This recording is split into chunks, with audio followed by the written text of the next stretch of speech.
But right now we begin with that tragedy in Lawrence. Firefighters searching for the cause of a massive fire that left two young brothers dead.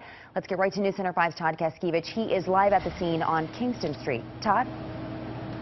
And Emily, behind me you can see the charred ruins of this apartment house. You can also see the cars that were destroyed by the fire. And just to the right of the cars, that's where the investigators are right now. They're trying to determine what caused this fire. The young boys that we talked about, there were two young boys, two brothers were killed in the fire. We're still trying to verify the ages, but we understand the older one in the 8 to 10 range, the younger one about 3 to 4. They were upstairs in their third floor bedroom, and firefighters say the heat from this fire was so intense that not even firefighters in their turnout gear could get to those boys in time. A grandmother overcome with grief over the loss of her two young grandsons in the fire is comforted by Lawrence Mayor Dan Rivera.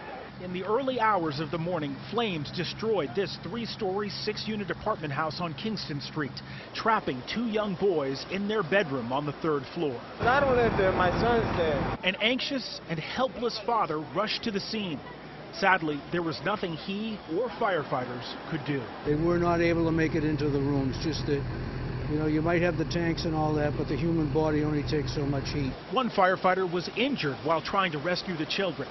All other residents, at least 15 people, perhaps as many as 20 according to the fire chief, escaped thanks to an early warning from smoke detectors and passersby. I was coming from work and I noticed the fire, so I started banging on the windows. Once the flames were extinguished, investigators worked inside and outside of the building, looking for clues about the cause of this fire that took two young lives. Fire continues to take such an awful toll in our state. It pains me as State Fire Marshal to have to be here this morning, but we will do everything we can to come to a successful conclusion of this investigation. And right now you're looking at members of the State Fire Marshal's office. They are here on scene trying to investigate, trying to determine what caused the fire. At this point, it's still unclear. Also unclear why the boys were unable to get out. By the way, the firefighter who was injured during that attempted rescue is now in the hospital. He is expected to be okay. Live in Lawrence, Todd Kaskiewicz, WCVB News Center 5.